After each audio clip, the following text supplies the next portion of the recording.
So you're thinking about moving to Michigan and you're considering the Plymouth Canton area. Well, in this video, we are going to compare Plymouth, Michigan versus Canton, Michigan. And we're going to do all of that starting right now.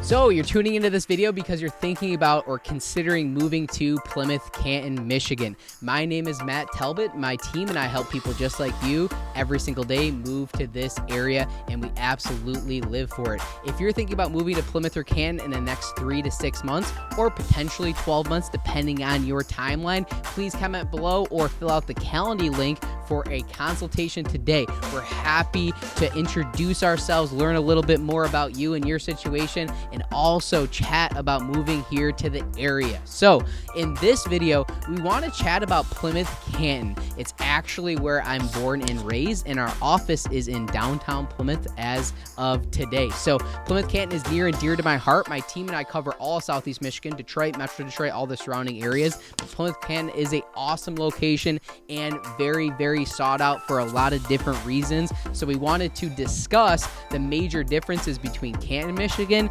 and Plymouth, Michigan. So to start, where is Plymouth, Canton, Michigan? Well, Plymouth and Canton, Michigan are a suburb, both two different cities and townships of Metro Detroit. So they're a Detroit suburb. What's interesting is they are roughly halfway between Ann Arbor and Detroit, depending on what part of town you are at, depending on Plymouth or Canton. So we're about 30 minutes or so in Plymouth, Canton here. It's about 30 minutes west of the city of Detroit, and depending on your part of town, it can be as close as 15 minutes to Ann Arbor, or as far as 35 minutes to Ann Arbor as well too. So maybe a little bit closer to Ann Arbor, especially in the Canton area, but really you're about halfway between Ann Arbor and Detroit, which is one of the reasons why it's such a sought out community here in Michigan. Regarding population, so Canton Township is a 36 square mile township, and there's just under 100,000 people, roughly about 94,000 people.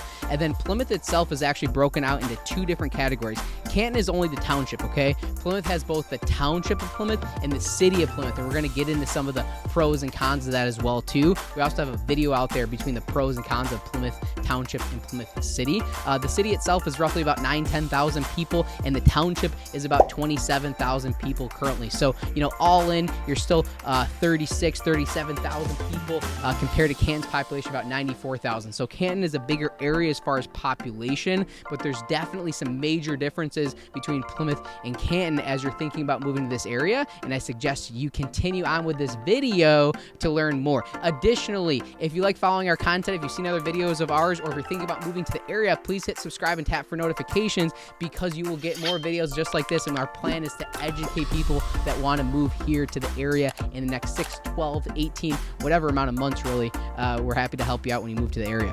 Okay, so now that you know a general overview of Plymouth, Canton, sort of where we sit on the map, we want to dive into some statistics, some different numbers for you, so you can start to get kind of an understanding of the two, and then we'll dive into, that would be fun though, dive into some major differences. Should I try that again, Nick? Well, we're going to keep going. So, okay, Canton, as far as the housing market itself, okay, the average home price, median home price, I do that every time. The median home price currently, as of June 2023 in Canton Township, is $355,000. So about $350,000 roughly, give or take, for your average home in Canton Township. As a median as well, your price per foot is another big number, and that's $191 per foot. That includes single family homes, so your standalone homes, as well as condos. They didn't separate those out. So all in, you're averaging, depending on if you want a condo or single family house, about $191 a foot, depending on your square footage and the quality and different updates and condition and age and stuff like that, and about $355. As opposed to Plymouth is a little bit higher in both categories. Plymouth on average is about $400,000 roughly, as far as the median price. I did it again, average versus median. Median, they're not drastically different, the average versus the median, but I do think that median is a better number to talk about. So we're at about $400,000 in both the city and township of Plymouth, and that is about $206 a foot, $206 a foot. So you're a little bit higher price per foot. You're a little bit higher when it comes to the median home price of Plymouth compared to Canton, and we'll dive into some of the unique differences as to why. Number 2 on our list are best neighborhoods in Plymouth and Canton. So I want to give you a little bit of a lay of the land, and although I know a lot of different subdivisions and different locations and very specific niche things, I don't want to confuse you because I don't want to pigeonhole you to one subdivision. That being said, to give you sort of an outline of Southeast Michigan, I've talked about this in other videos, but through the years in Southeast Michigan here, Detroit was always obviously Detroit. It's Metro Detroit. So Detroit has been around for a very, very long time, well over 100 years. You know, it's been around for a long time. And so back in the day, everyone lived in the city, right? And as we sort of evolved and as the city grew and as the population grew here in Metro Detroit, people started moving out of the city. And so all the development almost happened somewhat of a spoke, at least for the most part. There was developed towns like Plymouth and Northville and Ann Arbor and other towns, but a lot of the major development through the years started in Detroit and expanded out in a spoke from there. So it's interesting to pay attention to it. Obviously not every house in every city, but if you look at big pockets of real estate, sort of like the age and location, as things kind of developed, Plymouth was a very, very old town, okay? So it had been here for a long time, and a lot of Canton and the surrounding communities was very much farmland, okay? So depending on age of builds and stuff like that, you have a variety. In downtown Plymouth itself, you have a lot of Victorians and really old historic houses. They're doing a lot of tear downs as well too. Plymouth itself is a downtown fun community, so it's a small town living type community in the city itself. You also have the township that surrounds it, okay? And there's going to be a variety of homes as well there too. A lot of 70s and 80s builds of big subdivisions, and a lot of more land out in that area. So you're going to see some more stuff built in the 90s, 2000s, and all the way up until today. For the most part, there's not a lot of property as far as new construction in Plymouth. There's a couple different pockets in town. There's some development happening in the township, but for the most part, it's pretty much established, okay? And that's where we're going to slide over to Canton, where there's some major differences, right? So Canton is actually just south of Plymouth. It's a tad closer to Ann Arbor, at least a lot of the real estate is still in the 275 corridor, and it actually gets really close to 94, which is south of there too. 94 goes from Detroit to Ann Arbor all the way to Chicago, okay? And so Canton Township is a little bit newer than when it comes to Plymouth. It doesn't have that old school small town vibe that's been around for 100 plus years,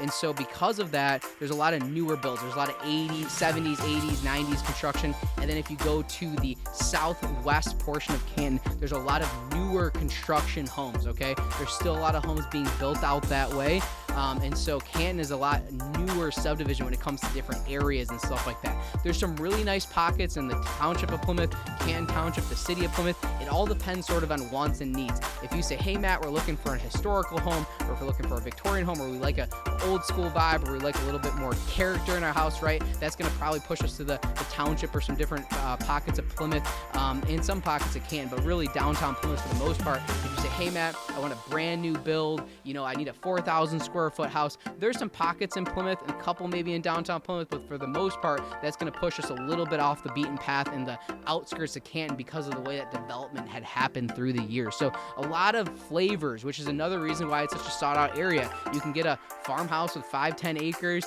You can get a downtown city living house. You can get a beautiful home in a nice new subdivision with a community pool, all that stuff. So you have a lot of variety when it comes to the different types of house here in the Plymouth Canton area. Number 3 on our list is the school districts. So it's actually a trick question. There's actually one school district for the most part, okay? So in Plymouth and Canton, we have what's called Plymouth Canton Schools, PCCS, okay? And they're combined school districts. So there's a lot of things happening in our community. So there's shared schools. Although you have a pretty big geographic footprint, there actually is one school district. Now, you can live in Plymouth or Canton and be aligned to a different school if you're on the outskirts of the border, the way that the borders go. You can be Wayne Westland schools, you can technically be in Ann Arbor schools, but for the most part, Plymouth Canton is one district, okay? We can't get too specific as far as like schools and what's better than the other and all that stuff in the area. We're not allowed to as licensed agents. That being said, if you look into the internets, all the websites out there, there's a lot of school rankings, and for the most part, Plymouth Canton schools really have 8, 9, 10s across the board.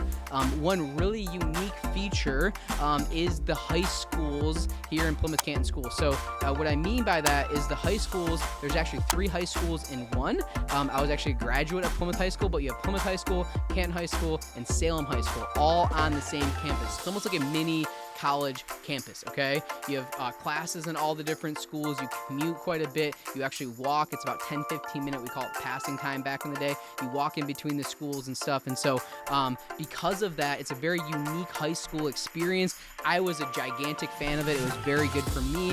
Allows for a big network, a lot of different groups of friends, a lot of different flavors of things to do at that high school. But again, it's a unique experience, and it's something you should dive deeper into. So because of all the high schools being on one campus, there's a lot of rivalry. There's a lot of different trash talking happening, definitely with sports and stuff like that at the high school, because you have all 3 schools in one campus. So you could literally have a basketball game against your teammate and have, you know, the basketball team in the same class that day. So, you know, the sports are one of the major differences. The classes, there's a lot of overlap. When you first start your freshman year, you usually stay at your what's called homeschool. Then after that, you kind of are all over campus, depending on what your interests are, what classes you want to take are, and stuff like that. So it's a very interesting experience, but the sports makes it for a fun situation. I actually golfed in high school, and so it was fun, you know, having matches against the different schools and being able to see them in passing, like, hey, we're going to play tonight. You know, it was a fun thing as far as that goes. The overall district itself has 26 total schools and about 16,000 total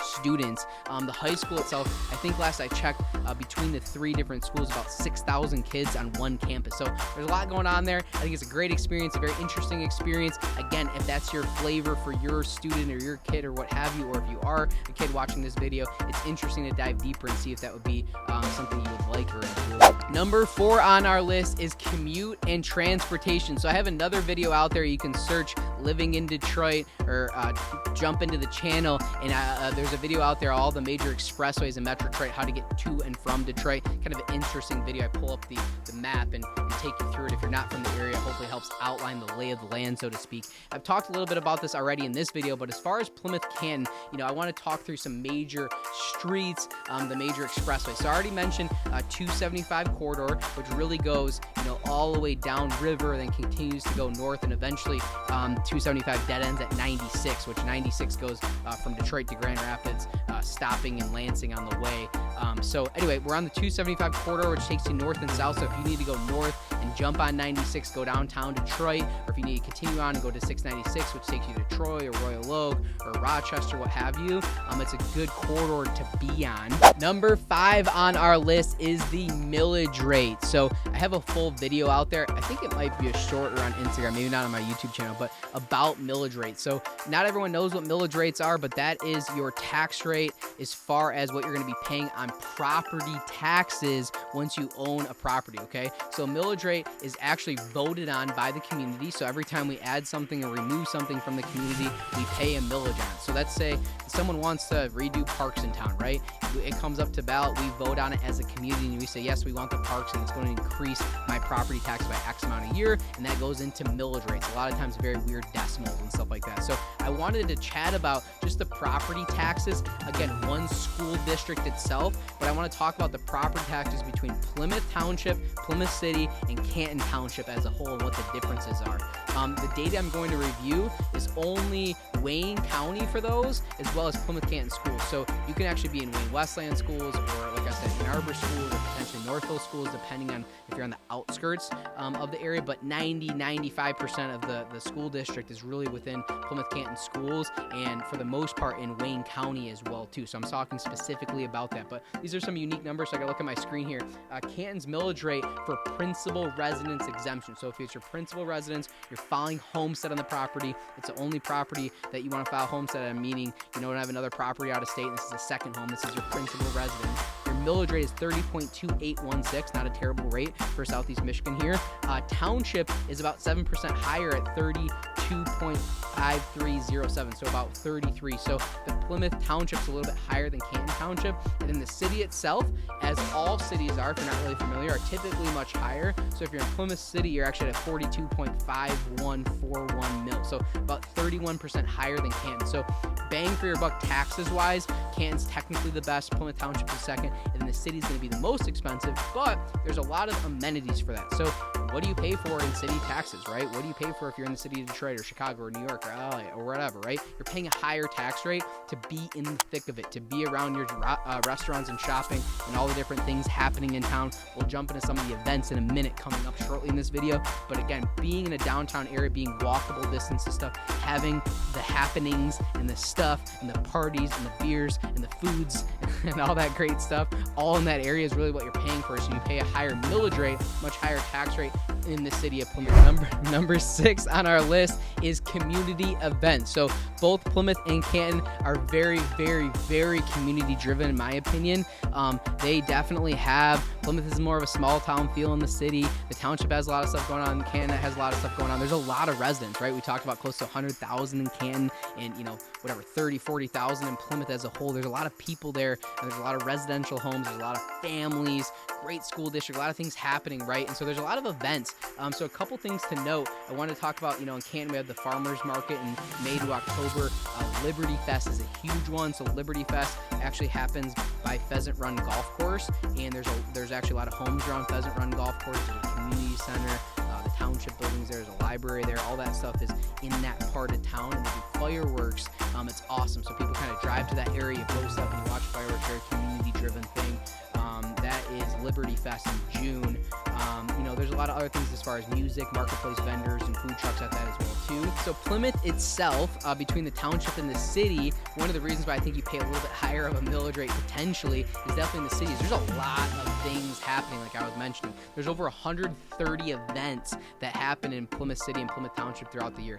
The big ones of note are in downtown Plymouth. So downtown Plymouth, for those of you who don't know, is a really cool, old school, really small town kind of vibe. In the middle of that is what's called Kellogg Park. So Kellogg Park surrounds everything. You have Main Street and Ann Arbor Trail, and that eventually cuts over. And so there's a big park called Kellogg Park right in downtown Plymouth, and everything surrounds that. There's all your great restaurants and bars and things to do and everything. And there's a lot of different events that happen in that part of town. So one event in the winter, as there's not always a lot to do here in Michigan in the winter, right, is the Plymouth Ice Festival. I think it's an international ice festival. It's a pretty big festival. There's a video out on that as well too, where I went downtown, I was eating the popcorn and interviewing people and talking to people and doing the whole thing. So the ice festival is a cool thing that happens in downtown Plymouth. We have what's called Art in the Park. It's a big art festival in downtown Plymouth. It's been happening for years.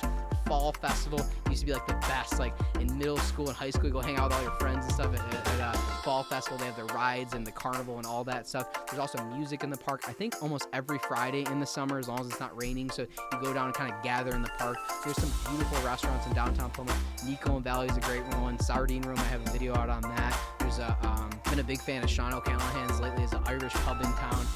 Barrio, which is Mexican restaurant. There's a bunch of good places in town. Hopefully I'm not missing anyone that I truly love. I mean, the Post has always been good to us. We've done some events there through years and stuff. So there's a lot of good restaurants and stuff happening in that Kellogg Park downtown Plymouth area, and a lot of events throughout the year. So again, stuff to do.